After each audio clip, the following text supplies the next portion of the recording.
Minsan natuwa ang mahirap, mga pitong tuyo ang binilat para panghapunan sa ating anak. Pag naubos, umiyak.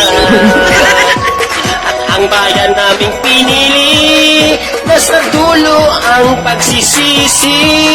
Dahil sa ulam naming isang gulay, lahat kami nag-aaway.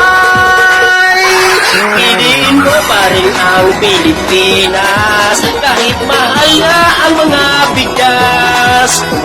Piliin mong mas mura lang, makabili lang ng gatas. Piliin pa rin ang Pilipinas.